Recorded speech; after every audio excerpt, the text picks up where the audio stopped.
मित्रांनो नमस्कार. स्टडी 7 या यूट्यूब चॅनलवर मी आपले पुन्हा स्वागत करत आहे. आणि मित्रांनो, हा एक प्रश्न आहे तुमच्यासमोर जे की गणित ऑलिम्पियाडमध्ये विचारण्यात आलेला होता आणि अतिशय सोपा प्रश्न आहे. जसं की ॲट द रेट अधिक 5 बरोबर 64 आणि हॅश वजा 5 बरोबर 14 असेल तर ॲट द रेट अधिक हॅश बरोबर किती. तर अशा पद्धतीचा जर आपण प्रश्न बघितला तर बऱ्याच वेळा आपण काय करतो, सोडून देतो. पण सोडून न देता सिंपल आहे, फक्त हे पाहायला कठीण दिसत आहे परंतु खूप सोपं आहे. बघा, यावरून आपल्याला ॲट द रेटची किंमत डायरेक्टली काढता येते. बघा, ॲट द रेट बरोबर 64 हे अधिक 5 आहे, तर ही इकडे गेल्यानंतर वजा होईल म्हणजे हे होणार आहे 59.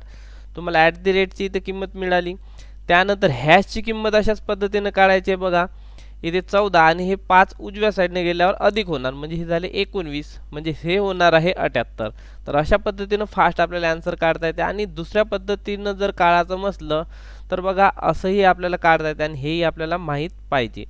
जसं की हे झालं 64 आणि हॅश वजा 5 बरोबर 14. तर या दोघांची काय करायची, बेरीज करायची. दोघांची बेरीज केली का हे दोन्ही अधिक आणि वजा कट होते. इथं उरणार ॲट द रेट अधिक हॅश आणि बरोबर हे होणार आहे 78. अशा दोन्ही पद्धतीनं काढता येते आपल्याला. हे एका नजरेत आपल्याला पाहिल्याबरोबर निघेल आणि हे जे आहे हे आपल्याला माहीत पाहिजे, कारण अशा टाईपचे गणित येतात जे की आपल्याला काही अंक त्यातले कॅन्सल करता आले पाहिजे. तर याचं उत्तर येणार आहे 78.